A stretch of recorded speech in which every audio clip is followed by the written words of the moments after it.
जब मेरी शादी हुई थी तो उस समय मेरी उम्र 30 साल थी। ऐसा नहीं है कि लड़के नहीं मिल रहे थे, काफी लड़के मिले, लेकिन कुछ ने मुझे रिजेक्ट कर दिया और कुछ को मैंने। 30 की उम्र होते होते जवानी भी ढलने लगी थी और किसी भी कीमत में कोई लड़का शादी करता तो उसकी उम्र 30 साल से ज्यादा होती। बनारस के अच्छे परिवार में शादी हुई। मेरे पति पढ़े लिखे और एक स्कूल में टीचर थे। हमारे बीच प्यार था। उनका पढ़ा लिखा होना और मेरा सिर्फ 12वीं पास होना कभी हमारे बीच नहीं आया।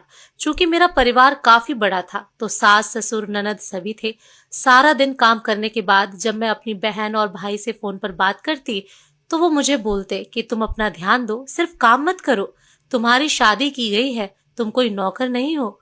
और मुझे भी उनकी बातें सुनकर लगता कि ये सही बोल रहे हैं।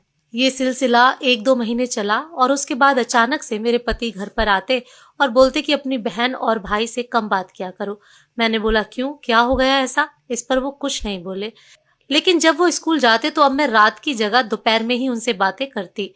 4-5 दिन बाद वो फिर से मुझे मना किए और इस बार कहा कि ये घर तुम्हारा है, तुम्हें जैसे रहना है रहो, लेकिन किसी बाहरी का इंटरफेयर मुझे बर्दाश्त नहीं रहेगा।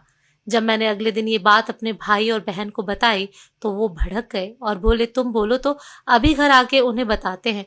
काफी भला बुरा बोला। यहाँ तक बोला कि तुम्हें कोई दिक्कत है तो आ जाओ यहाँ वापस। अगली सुबह पति ने मुझसे मेरा फोन ले लिया और बोला आज के बाद तुम अपने मायके वालों से बात नहीं करोगी। मुझे लगा कि मैंने घर पे सब बात बताई है। हो सकता हो मेरे भाई और बहन ने इन्हें उल्टा सीधा बोला हो। इसके अलावा मेरे पति ने और कुछ नहीं बोला। मेरे मायके के लोग कई बार मुझे फोन किया और जब कॉल रिसीव नहीं हुई तो उन्होंने मेरे पति के फोन पर फोन किया। उन्होंने साफ मना कर दिया कि आप लोग थोड़ा कम कनेक्शन रखिए। इतने में अगले दिन मेरे घर के लोग मेरे ससुराल आते हैं और मेरे पति और घर वालों के ऊपर चिल्लाते हैं कि पहले तो किसी ने कुछ नहीं बोला, उसके बाद मेरे पति मेरा फोन लेके आते हैं और सारी बातें जो मेरी बहन से हुई और भाई से हुई सबके सामने रिकॉर्ड किया हुआ सबको सुनाते हैं। अब मुझे पता चला कि मेरे फोन में सारी बात रिकॉर्ड होती थी, जिसे सुनने के बाद मेरे पति मुझे बात करने के लिए मना करते थे। बात और बढ़ गई। मेरी बहन ने मुझे घर चलने को कहा और बोला इन सब से रिश्ता तोड़ लो। मेरे पति ने बोला ये घर तुम्हारा है, लेकिन मैं तुम्हें जबरदस्ती नहीं रोकूंगा। ये फैसला तुम खुद करो, तुम्हें हमारे यहाँ रहना है या अपने मायके वापस जाना है। बस ये याद रखना, अगर यहाँ रहना है तो अपने मायके वालों से रिश्ता तोड़ना होगा और अगर मायके जाना है तो मुझसे रिश्ता तोड़ना होगा।